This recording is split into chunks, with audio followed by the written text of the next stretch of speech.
Bank থেকে ঋণ নিয়ে পরিশোধ না করায় বাড়ির জায়গা দখল নিতে আসলো ব্যাংক। ঘটনা বিশ্রামগঞ্জ নঞ্জলা এলাকায় ইসমাইল মিয়া এবং রূপ মিয়ার বাড়িতে। তারা Ujjivan small foundation bank limited থেকে 5 ঘন্টা জায়গা দিয়ে 15 লক্ষ টাকা নিয়েছিলেন 2021 সালে। ঋণ পরিশোধ না করায় ব্যাংক, পুলিশ ও deputy collector magistrate Sourodip Debnath শনিবার দুপুরে এসে হাজির হয় তাদের বাড়িতে। তখন বাড়ির একাংশ সদস্যদের আক্রোশের মুখে পড়েন ডিসিএম সহ পুলিশ প্রশাসন।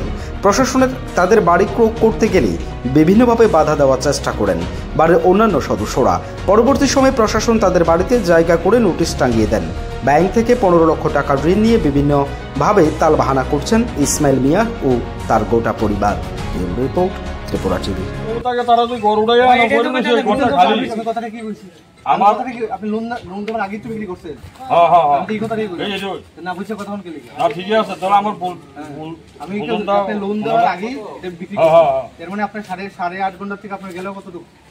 সাড়ে 3 ঘন্টা গেল, রইল 5 ঘন্টা।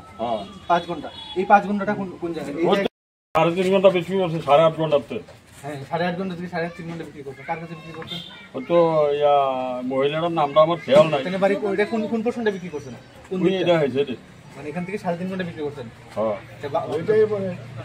তাহলে আপনার এটাই পরে মোটামুটি কোনটা? না না, আমার যে জায়গা রয়েছে এটা এখন মনে করেন আমার বেচা জায়গার আরো পিছনে। জায়গা হলো টোটাল হলো 11 ঘন্টা। যে জায়গাটা আমার টোটাল হলো 11 ঘন্টা, এটা আমি কিনে রাখছি আরেক পার্টিতে। আপনি যে জায়গার কাগজ দিচ্ছেন এই জায়গা দিচ্ছেন না? না, এটা আরেক জায়গা দিচ্ছেন। এটা তো আমার বাবার জায়গা, এটা তো হলো আমার বাবার নামে জোর।